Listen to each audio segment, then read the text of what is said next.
Mark and Dave, KEX. Well, the Republicans have released a budget, and it cuts deeply into domestic programs. It reshapes Medicare and Medicaid. Finally, somebody is going to dip into what needs a little changing. And I know change makes a lot of people nervous. Lori Montgomery joins us from the Economic Policy Institute. She's a reporter with the Washington Post. And Lori, welcome to the show. Will this budget make America better, or is this something to get Republicans elected? Well, I guess they would say it does both.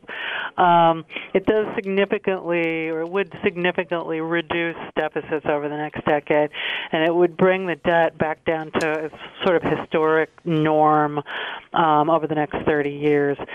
But it does that in a way that, Republicans have repeatedly said they wanted to do it. They're going to target, a lot of government spending that helps the poor. They're going to block grant food stamps and give it back to the states. They're going to tackle Medicare so that, people who turn 65 after 2023 will get essentially a voucher worth $7,000 a year to go buy private health insurance. And if they want to keep Medicare, they would have to pay extra, probably. And all this is done against a backdrop where they're refusing to raise taxes, and in fact, they want to cut the top rate for corporations and the wealthy from 35% to 25%. So it's a very ideological document. Yeah, and a lot of it on the surface sounds good. I wonder, though, when if you take programs like food stamps and you just give it back to the states and you make it their problem, are you cutting spending or are you giving somebody else the bill? Well, I think the intention here is to reduce the federal liability. So if you're a state like, say, Massachusetts, where you want to take care of poor people in a pretty, strong way, you're probably going to have to spend more of your own money. And as we've seen in the recent recession, that opens everyone to huge risks when states can't pay their bills because states have to balance the budget. And those programs get cut. Well, let's say that the Republicans win, that this, or some form of this plan looks like it becomes law. What would be the end result of this? Would the poor revolt? Would we see riots and would we see crime go up? What's going to happen?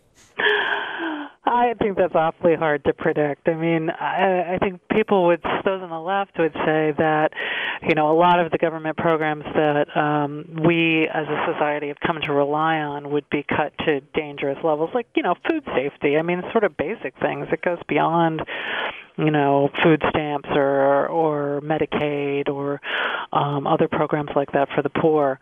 This program would target Pell Grants. A lot of middle-class people count on Pell Grants to help their kids pay for college. And the Republicans are making a decision here to say, look, we can't afford this anymore. We're only going to give Pell Grants to people who really have very low incomes, and the rest of you are kind of on your own to figure out how to pay for college. Let me ask it another way. If that money isn't out there, greasing the wheels, where are we headed?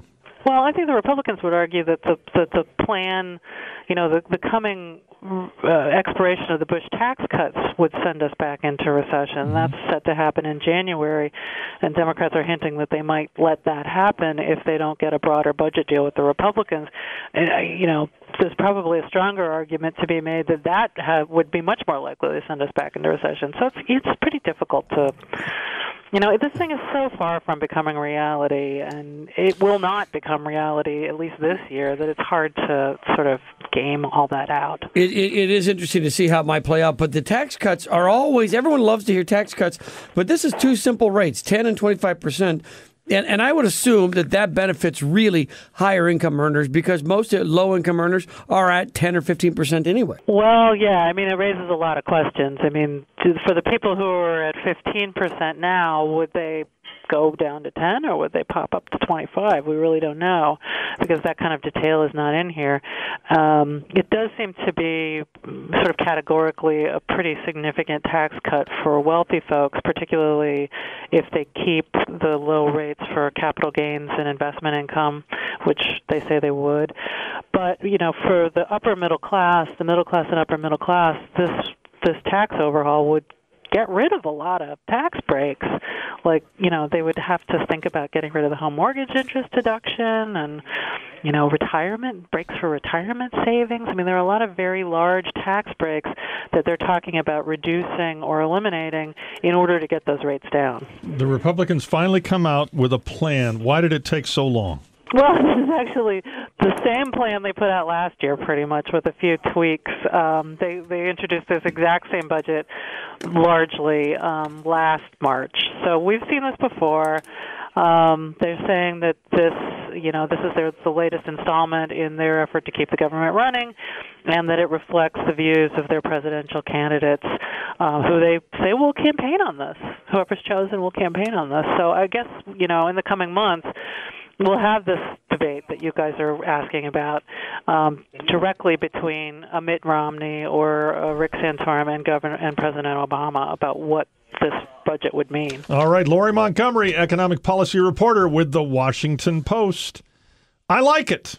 You know what? We got to face cuts. We can't keep growing the government. Well, like we I agree. have been, we got to face cuts. I just wonder. Obama could take a little bit from this. Oh, absolutely, he could. Absolutely. But here's the question that she brings up. I think is a good one. Does your tax rate go down to 10 or up to 25?